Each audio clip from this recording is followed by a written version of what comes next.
Essa é a terceira aula sobre os conjuntos numéricos. Nas duas primeiras aulas, cujos links estão aí na descrição do vídeo, nós falamos sobre o conjunto dos números naturais. Nessa aula, nós vamos falar sobre o conjunto dos números inteiros. Lembrando que para essas aulas eu elaborei um PDF para você acompanhar as aulas. Isso mesmo, eu elaborei um PDF cujo link também está aí na descrição para você baixar e imprimir, enfim, acompanhar as aulas. Esse PDF possui todas as aulas estruturadas, está tudo lá muito bem estruturado, aula 1, aula 2, aula 3, tudo bem organizado. Em cada aula eu deixei um espaço reservado para você fazer a anotação da teoria que eu explico aqui nas aulas. Também consta nesse PDF os exemplos que eu resolvi. Todos os exercícios que eu resolvi aqui na aula consta aí no PDF, também com espaço para você fazer a resolução. Além disso, ao final do PDF, você vai ter acesso a uma lista de exercícios com gabarito. Essa lista em especial, pessoal, ficou muito boa, uns exercícios muito bons mesmo, conforme você vai observar. Se você é novo por aqui, eu sou o professor Paulo César, criador do PC da Matemática, e gostaria de lhe pedir, caso você goste dessa aula, caso você goste desse material que eu estou disponibilizando para vocês, eu gostaria de lhe pedir que você deixasse seu like, que você se inscrevesse no canal, que você compartilhasse esse vídeo, porque assim você vai estar me ajudando. Tudo bem? Então, sem mais enrolação, bora lá para a aula. A aula de hoje, essa aula, é sobre o conjunto dos números inteiros. O conjunto dos números inteiros, pessoal, notacionado, representado pela letra Z com um tracinho do lado, é o conjunto formado pelos números negativos, olha, menos 1, menos 2, menos 3 e assim por diante, pelo zero e pelos positivos, 1, 2, 3 e assim por diante, tá? Então esse aqui é o conjunto dos números inteiros. Alguns subconjuntos do conjunto dos números inteiros. O primeiro subconjunto é o Z asterisco. Já combinamos de uma aula anterior o seguinte, toda vez que aparece o asterisco, a gente está excluindo do conjunto o zero. Portanto, o Z asterisco aqui é formado pelos elementos menos 3, menos 2, menos 1, 1, 2, 3 e assim por diante. A gente chama esse conjunto, Z asterisco, de conjunto dos números inteiros não nulos. Conjunto dos números inteiros não nulos. Muito bem. O próximo subconjunto de Z é o Z+. Quem é Z+? É o conjunto formado pelo zero e pelos positivos. Esse é o Z+.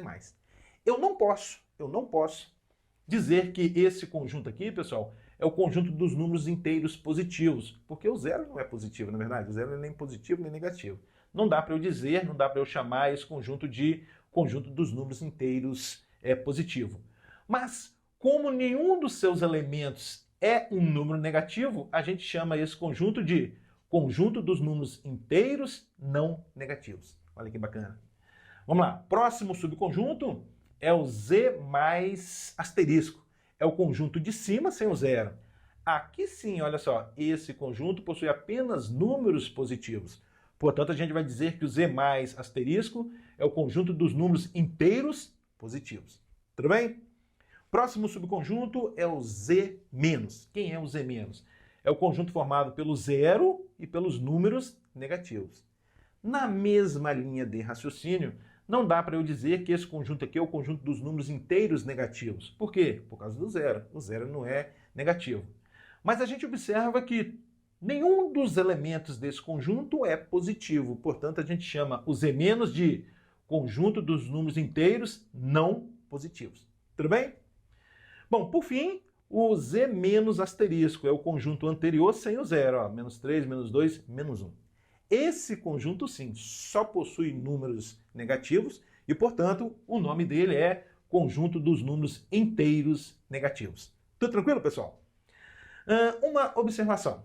A gente observa facilmente que todo número natural também é inteiro. O conjunto dos números naturais é o conjunto formado pelo 0, 1, 2, 3 e assim por diante. Portanto, todo número natural é inteiro. De onde vem que o conjunto dos números naturais está contido no conjunto dos números inteiros. Esse aqui é o está contido, o outro é o contém. O Czinho assim, né? O assim é o contém.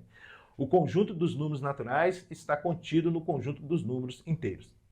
Também é fácil observar que o conjunto dos números naturais é exatamente o Z+. Olha aqui, ó. Olha o Z+ aqui. É 0, 1, 2, 3, ou seja, os inteiros não negativos é exatamente igual ao conjunto dos números naturais. E também o N asterisco é igual a Z mais asterisco. Olha aqui, ó. O Z mais asterisco, 1, 2, 3, 4, é exatamente o N asterisco. Muito bem. Bom, agora, como fazer, como proceder para a gente representar os números inteiros na reta numérica, pessoal? Como devemos fazer para representar os números geometricamente, né? Os números inteiros geometricamente? Bom, assim, olha só. Desenha uma reta qualquer. Passo 1, desenhar uma reta qualquer e escolher um pontinho dessa reta para ser a representação geométrica do zero. Desenha uma reta e escolhe um pontinho dessa reta para ser a representação geométrica do zero. O que mais devemos fazer? Estabelecer uma unidade de medida. Tá aqui, eu estabeleci uma unidade de medida. Essa minha unidade de medida tem mais ou menos uns 10 centímetros. Mas não importa o tamanho dela, pessoal. O importante é você estabelecer uma unidade de medida. Pode ter 1 centímetro, 2 centímetros, não importa. Estabelece uma unidade de medida. Agora é o seguinte, vê se você concorda comigo. Quando a gente toma essa unidade de medida uma vez à direita do zero, ó, tomei essa unidade de medida uma vez à direita do zero, a gente obtém um pontinho. Esse pontinho vai ser a representação geométrica do 1. Quando você tomar essa unidade de medida duas vezes à direita do zero, você vai obter um outro pontinho, e esse pontinho é a representação geométrica do 2. 3 vezes à direita do zero, um outro pontinho, que é a representação geométrica do 3. É assim que a gente representa os números positivos. Mas, professor, os números negativos? Tranquilo, pessoal. O que você vai fazer agora? Você vai tomar essa unidade de medida à esquerda do zero. Quando você tomar essa unidade de medida uma vez à esquerda do zero, você vai obter um pontinho aqui, olha só. E esse pontinho vai ser a representação geométrica do menos 1. Toma a unidade de medida agora duas vezes à esquerda do zero. Um outro pontinho, esse pontinho vai ser a representação geométrica do menos 2. E assim por diante, tá bom? É assim que a gente faz para representar geometricamente os números inteiros. Bora lá! Continuando, pessoal, agora a definição de módulo de um número inteiro.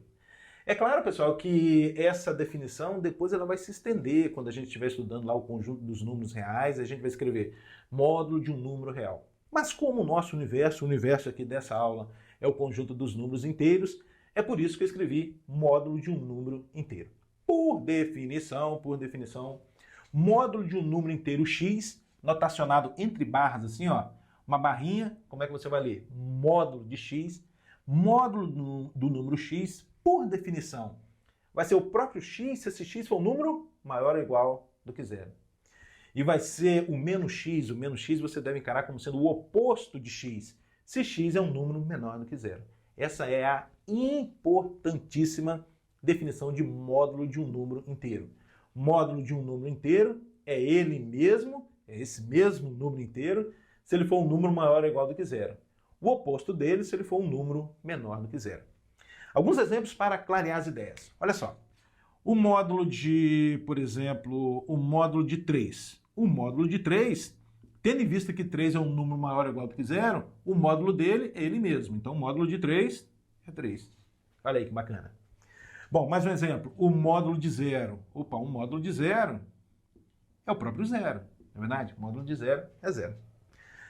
E mais um exemplo, vamos pegar um negativo agora, ó. Módulo de menos 5, por exemplo. Observe, pessoal, observe que o menos 5 é um número negativo. Então eu quero calcular módulo de um número negativo. Módulo de um número negativo, por definição, é o oposto dele. Qual é o oposto de menos 5? É mais 5. Não pode confundir oposto com inverso. O oposto de x é menos x. O inverso de x é 1 sobre x, se esse x ainda for um número diferente de zero. Não existe inverso de zero, tá bom? Então, o oposto aqui de menos 5 é mais 5, ou seja, o módulo de menos 5 é o mais 5. Existe uma interpretação geométrica do módulo que eu adoro e acho que ajuda bastante quando a gente está falando lá das propriedades dos módulos, equações modulares, enfim, aquelas coisas todas lá sobre módulo. Que é a seguinte, olha só. Módulo de um número inteiro, pessoal, é a distância desse número inteiro na reta numérica até a origem. Então aqui está a origem 0. Quando te perguntar assim, ó, qual é o módulo de 3, está te perguntando qual é a distância do 3 até a origem. Qual é a distância na reta numérica do 3 até a origem? Qual é a distância? Mais 3. Essa é a interpretação geométrica. Quando te pergunta assim, ó, qual é o módulo de menos 5? Opa, o módulo de menos 5 é o quê? É a distância do menos 5 até a origem. Olha, menos 5 até a origem. A distância é mais 5. Interpretação geométrica do módulo. Módulo de um número x é a distância desse número na reta numérica até o zero. E com isso a gente vê facilmente que módulo de qualquer número é sempre um número maior ou igual do que zero. É sempre um número positivo ou zero. E só vai ser zero se o número considerado for o zero. O módulo de zero é zero. Muito bem. Então, essa é a parte teórica, vamos dizer assim, dessa aula. Agora a gente começa a resolver os exemplos que constam aí no PDF que eu falei para vocês. Muito bem. O primeiro exemplo diz o seguinte. Sejam o conjunto formado pelos x pertencente a z, tais que menos 3 é menor do que x, que é menor ou igual a 2, e b formado pelos números x pertencentes ao conjunto dos números naturais, tais que x é menor ou igual do que 4. Determine esses 4 conjuntos. Muito bem, pessoal. Bom, a primeira providência aqui é a gente montar esses dois conjuntos. Os elementos que fazem parte do conjunto A, são todos os números inteiros, variando de menos 3 até 2, excluindo o menos 3 e incluindo 2. Por que eu estou excluindo o menos 3? Porque não tem igual aqui. Por que eu estou incluindo o 2? Porque tem igual aqui, tá bom? Portanto, o conjunto A, já vamos colocar aqui, ó, o conjunto A vai ser formado pelos seguintes elementos: menos 2, menos 1, 0, 1 e 2. Pronto. Aqui estão todos os números inteiros, pessoal, olha só, de menos 3 a 2, excluindo menos 3 e incluindo 2. São esses aqui, tá bom? Esse é o conjunto A. Agora, o conjunto B. O conjunto B, atenção para o conjunto B. É o conjunto formado por todos os números agora naturais. Todos os números naturais. Lembre que o conjunto dos números naturais começa no zero, tá? Formado por todos os números naturais que são menores ou iguais do que 4. Os naturais que são menores ou iguais do que 4 são quais? O 0, o 1, o 2, o 3 e o 4. Pronto. Aqui está o conjunto A, aqui está o conjunto B. Estou pronto para, em condições de montar esses conjuntos aqui, o A união B, A interseção AB, A menos B e B menos A. Antes, porém, vamos relembrar essas operações aqui com conjunto, pessoal? Olha só. Por definição, A união B é o conjunto formado pelos elementos x, tais que x pertence a A ou x pertence a B. Essa aqui é a definição da operação A união B. A união B é um conjunto. Quais elementos fazem parte desse conjunto? Aqueles números, aqueles elementos que pertencem a A ou pertencem a B. Aí já fica uma dica, pessoal. Em matemática, quando aparecer a palavrinha ou, nós estamos nos remetendo à união, ou união. Também é possível a gente representar geometricamente a união por meio de diagramas, pessoal. Assim, ó, faz assim, uma bolinha aqui, um diagrama para representar um conjunto A, um outro diagrama para representar o conjunto B. O que vai representar a união B é toda essa região. Ó. Você deve pintar toda essa região. Tudo bem? Bom, mas professor, e aí, como eu devo fazer para calcular o A união B? Intuitivamente, dados os dois conjuntos A e B, para você determinar a união B, você deve juntar em um único elemento, em um único conjunto, todos os elementos de A e de B. Junta todos esses elementos em um único conjunto que a gente chama de A união B. Portanto, o A união B fica assim, ó, menos 2, menos 1, depois 0, 1, 2, 3 e 4. Pronto. Aqui está o A união B, formado pelos elementos que pertencem a A ou pertencem a B. Muito bem, agora vamos para a interseção. A interseção, por definição, A interseção AB, A interseção AB, é o conjunto formado pelos elementos x, né, pelos números x, pelos elementos x, que pertencem a A e a B ao mesmo tempo. Definição da interseção, tá, pessoal? A interseção AB é um conjunto. Quais são os elementos desse conjunto?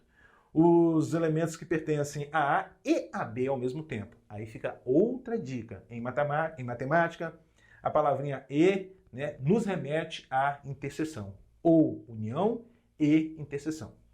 Professor, é possível representar a interseção por meio de diagramas? É assim, pessoal. Ó, desenhe aqui um diagrama para representar o conjunto A, um outro diagrama para representar o conjunto B. O A interseção B é aqui nessa região, ó, porque é essa região que pertence aos dois diagramas ao mesmo tempo. Bom, e como é que eu devo proceder para montar o conjunto A interseção AB? Basta verificar, pessoal, o que os dois conjuntos têm em comum. O que eles têm em comum? O 0, tá vendo? Ó? O 0, o 1 e o 2. Portanto, a interseção B é formada pelos elementos 0, 1 e 2. Bacana demais isso aqui, não é verdade, pessoal? Vamos lá, a próxima operação agora é a diferença A menos B. Por definição, A menos B é o conjunto formado pelos elementos x, tais que esses x pertencem a A, mas esse x não pertence a B. Essa é a definição de A menos B. A menos B é o conjunto formado pelos elementos que pertencem a A e, nesse caso aqui, a gente entende por mas não pertence a B. Em outras palavras, a gente diz assim, o A menos B é formado pelos elementos exclusivos de A. A menos B é formado pelos elementos exclusivos de A. Professor, é possível representar por meio de diagrama a diferença? É. Assim, ó. Um diagrama para representar o conjunto A, o outro diagrama para representar o conjunto B. O que a gente observa, pessoal? A gente observa que essa meia-lua da esquerda aqui, olha só, essa meia-lua da esquerda, ela pertence apenas ao diagrama A. Portanto, é essa região aqui, ó, essa região é exclusiva do conjunto A e ela representa o A menos B. Tudo bem? Já vou falar do B menos A, pessoal, que são coisas diferentes. O que é o B menos A? O B menos A é o conjunto formado pelos elementos exclusivos de B. É formado pelos elementos que pertencem a B, mas não pertencem a A. Onde estaria o B menos A, pessoal? Aqui está o A menos B, essa meia-lua da esquerda. E o B menos A vai estar onde? Se você falou a meia-lua da direita, ó, excelente. Mas está aqui, ó, nessa meia-lua da direita. Aqui está o B menos A. Porque é essa região, melhor dizendo, ela é exclusiva de B, não tem nada em comum com A.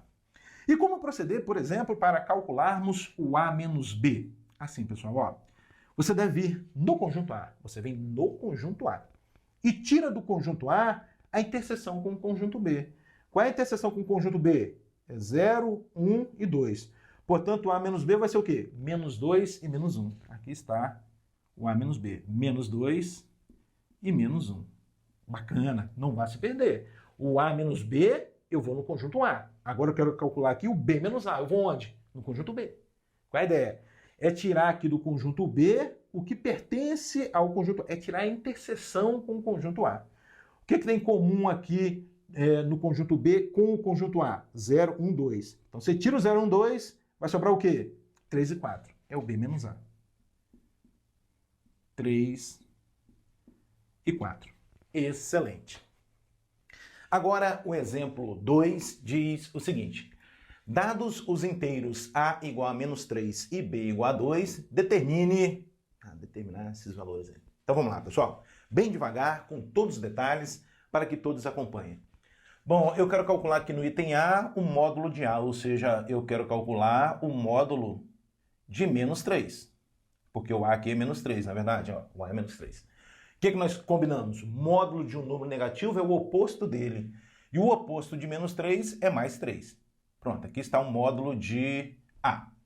Bom, agora eu vou calcular o módulo de menos A. Então, o módulo de menos A vai ser o módulo de... Ó, o que é o menos A mesmo, pessoal? Menos A é o oposto de A. Se A é menos 3, o oposto de menos 3 é mais 3. Então aqui eu vou calcular um módulo de 3. E qual é o módulo de 3? É o próprio 3. Muito bem. Esses dois exemplos aí, os itens A e B, já vem mostrar pra gente, pessoal, que qualquer que seja um número inteiro, A e menos A tem o mesmo módulo. Olha que bacana. A e menos A tem o mesmo módulo. Muito bem. Bom, continuando, agora o módulo de B. Vamos lá, o módulo de B vai ser igual a módulo... Quem é B? O B é 2. Então vai ficar módulo de 2. E o módulo de 2 é o próprio 2. Item D, módulo de 0. Ah, já combinamos que o módulo de 0 é o próprio 0. Item E, agora módulo do produto A vezes B. Vamos lá, então esse vai ser módulo de A. Quem é A? Menos 3, vezes o B. Quem é B? 2. Um pouco mais, isso é igual a módulo. Menos 3 vezes 2 vai dar menos 6. E o módulo de menos 6 é o oposto de menos 6, que é o mais 6. Muito bem, então já sei aqui que o módulo de A vezes B é igual a 6. Item F agora, o módulo de A vezes módulo de B. Observe que os itens E e F são diferentes, pessoal, olha só. Aqui no item E, você tem que multiplicar os números primeiro para depois calcular o módulo. Aqui no item F, você tem que calcular o módulo de cada um separadamente e depois multiplicar. Essa é a diferença entre os dois. Bom, então vamos lá. Aqui vai ficar então módulo de A, quem é A? Menos 3, vezes o módulo de B, que é 2. Muito bem. Isso é igual... Módulo de menos 3 é 3 positivo, vezes o módulo de 2 é 2. E 3 vezes 2, 6. Ó, deu o mesmo resultado. E é verdade, pessoal, sempre vai dar o mesmo resultado. É possível a gente mostrar que o módulo do produto é o produto dos módulos. Isso sempre funciona. Módulo do produto é igual ao produto dos módulos. Agora, será que vai funcionar para soma? Nos itens G e H, a gente tem aqui, ó, no item G, módulo da soma, e aqui a soma dos módulos. Será que o resultado vai ser o mesmo? Bora verificar. Bora lá. Bom, então, aqui vai ficar assim, ó. No item G, o que eu devo fazer, pessoal? Eu devo somar os números primeiro para depois calcular o módulo. Então, vou fazer isso, ó. Isso é igual a módulo de A menos 3 mais o B, que é 2. Excelente. E o menos 3 mais 2 dá menos 1. Ó, menos 1. E o módulo de menos 1 é o oposto de menos 1, ou seja, é 1 positivo. Então já sei que o módulo da soma é 1. Agora eu vou calcular a soma dos módulos. Isso vai ser igual... Aqui, ó. O que eu devo fazer aqui? Calcular o módulo de cada um separadamente e somar. Então é o módulo de menos 3 mais o módulo de B, que é 2, né? O A é menos 3, o B é 2. Isso. Excelente. Isso é igual, módulo de menos 3 dá 3, módulo de 2 dá 2. E 3 mais 2 dá 5. Ixi, danos. Conforme você está observando, esse exemplo mostra pra gente que o módulo da soma não é a soma dos módulos. O módulo da soma aqui deu 1 e a soma dos módulos deu 5. Não funciona, pessoal. Existem duas situações em que funciona a igualdade, em que o módulo da soma é exatamente igual à soma dos módulos. As situações são as seguintes. Se os dois números forem positivos, testa aí, por exemplo, 5 e 7. Se os dois forem positivos ou se os dois forem negativos. Sendo os dois positivos ou negativos, vai funcionar. O módulo da soma é igual à soma dos módulos. Teste aí para você ver. Mas observe que nesse caso, olha só, um é positivo, tá vendo? O outro é negativo. Nesse caso não funciona a igualdade. De modo geral, a gente tem a seguinte propriedade, olha só, módulo de A mais B é menor ou igual do que módulo de A mais módulo de B. Também é possível provar isso aqui, pessoal. Olha só, quando vai acontecer a igualdade? Quando os dois forem positivos ou os dois forem negativos. Quando vai acontecer o menor? Quando um for positivo e o outro negativo, conforme mostra esses exemplos. Tá bom? Mas essa aqui é a propriedade geral, ó, módulo de A mais B menor ou igual do que módulo de A mais módulo de B. Bacana demais, não é verdade? Vamos lá. Agora, o item I. Aqui o módulo da diferença, né? Aqui a diferença dos módulos. Será que vai ser igual? Vamos lá. Aqui vai ficar assim, ó, módulo, o A menos 3, menos o B, que é 2. E menos 3 menos 2 dá menos 5. E o módulo de menos 5 é 5. Olha que bacana, que deu 5. E o item J vai ficar assim, ó, o módulo de menos 3 menos o módulo de B, que é 2. São coisas distintas, né? Aqui eu faço a diferença, eu fiz a diferença e calculei o módulo. Agora eu estou calculando o módulo de cada um separadamente e depois vou fazer a diferença. O módulo de menos 3 é 3 positivo, menos o módulo de 2 é o próprio 2. E 3 menos 2 dá 1. Conforme você observa, o módulo da diferença não é igual à diferença dos módulos. Muito bem, agora o exemplo 3, calcular o valor de cada uma dessas expressões. Bom, o que a gente deve fazer, pessoal, antes de calcular o módulo, é calcular, né, operar com o que está dentro do módulo. Tá? Essa é uma ideia. Então, vai ficar assim, ó, módulo de 2, aqui, ó, 3 vezes menos 2 vai dar menos 6, fechou o módulo, menos, abriu o módulo de novo, 3, aqui, 2 vezes menos 3, menos 6. Excelente. Um pouco mais, isso é igual a módulo de 2 menos 6 dá menos 4. Menos 4. Pessoal, ó, nada de calcular módulo de 2 menos módulo de 6. Não funciona.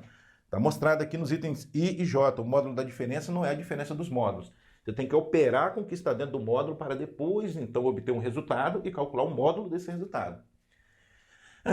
E aqui vai ficar menos o módulo de 3 menos 6 menos 3. Um pouco mais, agora sim, ó, módulo de menos 4. 4 positivo. Nada de fazer regra de sinal aqui também. Menos com menos, nada disso, hein, pessoal? Esse menos aqui é esse que eu estou repetindo. E o módulo de menos 3 é mais 3. Por fim, 4 menos 3, 1. Pronto. É o valor numérico dessa expressão. O item B também na mesma linha de raciocínio. Eu devo calcular, né, obter um resultado de cada uma dessas expressões que estão dentro do módulo, para depois, então, calcular o módulo. Então, vamos às contas. Aqui vai ficar módulo 5 menos 10, menos 5. Menos 5. Menos, abrir um módulo aqui de novo, 10, menos vezes menos mais 5. Fechou o módulo. Menos, que é esse aqui, vamos para o terceiro módulo agora, ó, menos 5. Novamente, menos vezes menos mais 5. Fechou o módulo. Muito bem. Um pouco mais, o módulo de menos 5 é 5 positivo, menos, aqui a gente vai ter módulo de 10 mais 5, 15, módulo de 15, menos, abre o módulo, aqui ó, menos 5 mais 5 dá 0, módulo de 0. Um pouco mais, 5, menos o módulo de 15 é o próprio 15, menos o módulo de 0, que é 0. Excelente. Bom, quanto é que vai dar isso? 5 menos 15 dá menos 10 menos 0 é menos 10 mesmo. Pronto. Está aqui o valor numérico dessa expressão. Agora, o exemplo 4. Classifique as afirmações em verdadeiras V ou falsas F. Pessoal, ó, em matemática funciona assim. Para uma afirmação ser verdadeira em matemática, ele tem que ser verdadeira para todos os casos possíveis, para todos e quaisquer números que você considerar naquela afirmação. Se tiver um caso onde não funciona aquela afirmação, a gente diz que ela é falsa, tá bom? Para ser verdadeira, tem que ser verdadeira em todos os casos. Para ser falsa, basta que seja falsa em um caso, tá bom? Bom, então vamos lá. Primeira afirmação. Se dois números inteiros têm o mesmo módulo, então eles são iguais? É verdade que se dois números inteiros tiverem o mesmo módulo, então necessariamente eles são iguais? Falso. Por quê? A gente pode tomar, por exemplo, o 3, ó, o 3 e o menos 3. Qual é o módulo de 3? 3. Módulo de menos 3? 3. Observe, 3 e menos 3 têm o mesmo módulo, no entanto, eles não são iguais. É por isso que isso aqui é falso. Bacana. Bom, item 2, né? Afirmativa seguinte. O quadrado de um inteiro positivo é sempre maior que o próprio número. O que vocês acham disso? Qualquer que seja o número inteiro positivo que você tomar e elevar ao quadrado, o resultado vai ser maior do que o próprio número que você tomou. O que vocês acham disso? É falso, porque existe um caso onde isso não funciona. Por exemplo não, o 1, né? Para o 1 isso não funciona. Porque 1 ao quadrado, olha só, 1 ao quadrado não é maior do que 1. Se excluísse o 1 aqui da afirmativa, aí ficava bacana, né? O quadrado inteiro positivo diferente de 1 é sempre maior que o próprio número. Aí sim, o 2 ao quadrado é maior do que 2, o 3 ao quadrado é maior que 3 e assim por diante. Essa afirmativa vai ser falsa porque não funciona para esse caso. E conforme nós combinamos, para ser verdadeira tem que ser verdadeira para todos os casos, tá bom? Então, isso aqui é falso. Por quê? Porque 1 ao quadrado é igual a 1, não é maior do que 1. Muito bem. O seguinte, o cubo de um inteiro não nulo é sempre maior que o quadrado desse número? O cubo de um número inteiro não nulo é sempre maior que o quadrado desse número? É falso também, pessoal. É falso. Vamos tomar, por exemplo, aqui o menos 1. O menos 1, olha só. Menos 1 ao cubo. Ó, o cubo do menos 1 é maior do que o quadrado de menos 1? É isso que está dizendo. O cubo, né, o cubo de um inteiro não nulo qualquer é sempre maior que o quadrado desse número? Falso. Tome o menos 1. Menos 1 ao cubo dá quanto? Dá menos 1. Maior que menos 1 ao quadrado dá quanto? 1 positivo. Isso é verdadeiro? Não. Então isso aqui também é falso. Bacana isso aqui, na verdade, pessoal. Faz a gente pensar. Próximo. Se A e B são números inteiros e A maior do que B, então é verdade que A ao quadrado é maior do que B ao quadrado? O que vocês acham disso? É falso. É falso. Por que é falso? Pelo seguinte, você pode tomar, por exemplo, A igual a 1, ó, A igual a 1, e o B igual a menos 2. A gente tem, ó, A maior do que B, ou seja, 1 maior que menos 2. Na verdade, 1 é maior que menos 2. Isso implica 1 ao quadrado maior do que menos 2 ao quadrado? Isso é verdade? Não, porque 1 ao quadrado dá quanto? Dá 1. E o menos 2 ao quadrado dá quanto? Dá 4. Ó, 1 é maior do que 4? Não é maior do que 4. É por isso que isso é falso. Falso. Muito bem. Essa afirmação, pessoal, ela seria verdadeira se a gente tomasse A e B positivos. Se A e B são inteiros positivos, tais que A é maior do que B, então A ao quadrado maior que B ao quadrado? Sim. Mas como não está dizendo aí que são positivos, é falso. Está aqui um contra-exemplo. Próximo item, se A e B são inteiros ímpares, então A mais B é par. Isso é verdadeiro, pessoal. Inclusive, nós vamos provar isso em um exercício aí mais adiante. Toda vez que você somar dois números ímpares, você vai obter por resultado um número par. Verdadeiro. Excelente. Por fim, se A é um inteiro divisível por 5, então A necessariamente é divisível por 10? Isso é falso. Basta pensar, por exemplo, no 15. O 15 é divisível por 5, mas não é divisível por 10. Tá bom?